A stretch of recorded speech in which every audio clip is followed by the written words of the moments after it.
When I ask my retiring clients or the subscribers to this channel, what are you most worried about when it comes to retirement? They often say running out of money. But after a decade and a half of being a retirement planner, I've noticed something interesting. It's rarely big one time expenses that drain retirement accounts. It's in the small things that are recurring that people don't think about often. And even if you're not too concerned about running out of money in retirement, I'm going to give you a few hacks in this video that can save thousands of dollars each year with very little effort from you. So I'll share what they are so that you don't leave money on the table. And then I'll share the one must cut item for retirement.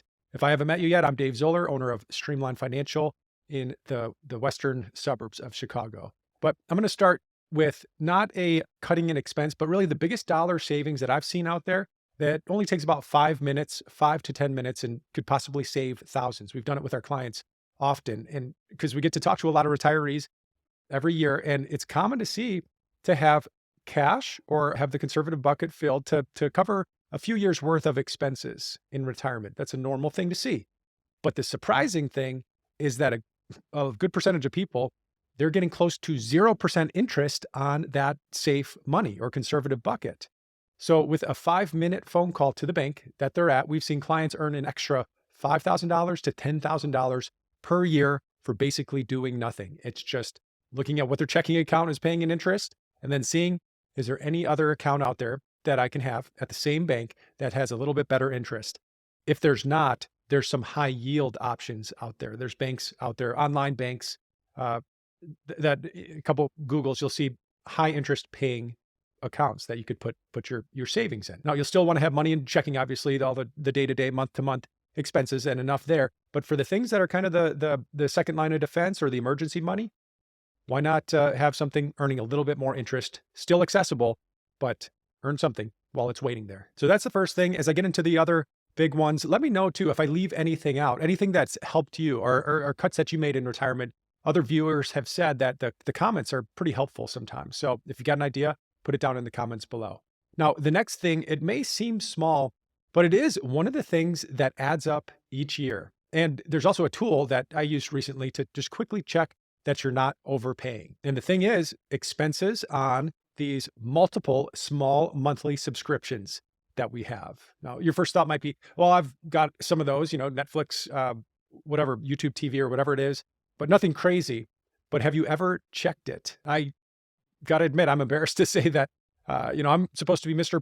Financial Advisor and have everything figured out money-wise, but I did a recent check and I found 3 kids learning apps that we've been paying for months and my kids no longer use. That was an extra $25 a month. That's wasted. Again, doesn't sound like a lot, but why would I be paying for that, right? So there's a tool that I use to do this called Monarch Money, and it's a budgeting tool. It's something to check out, but it also will give you on one page all of the subscriptions after maybe a month of seeing your monthly expenses.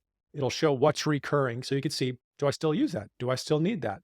Is that worth a cut? And there's other apps out there that do that. One I heard of is Rocket Money. I don't know anything about that one, but you could give it a Google and see which one makes sense for you. Now, the next one to talk about, it might sting a little bit because it could impact our ego. And it's not something that a lot of people want to admit.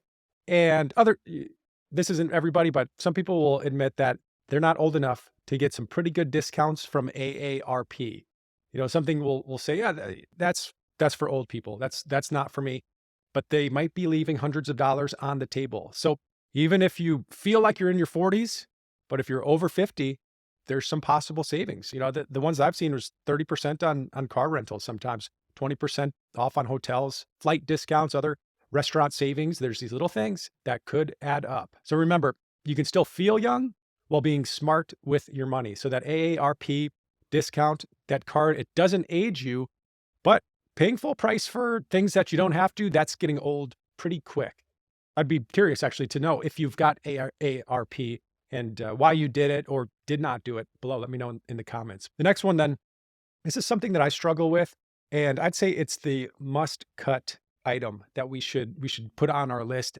And that's the little brown boxes that show up to our door, which seems like daily, at least at our household, it seems that way.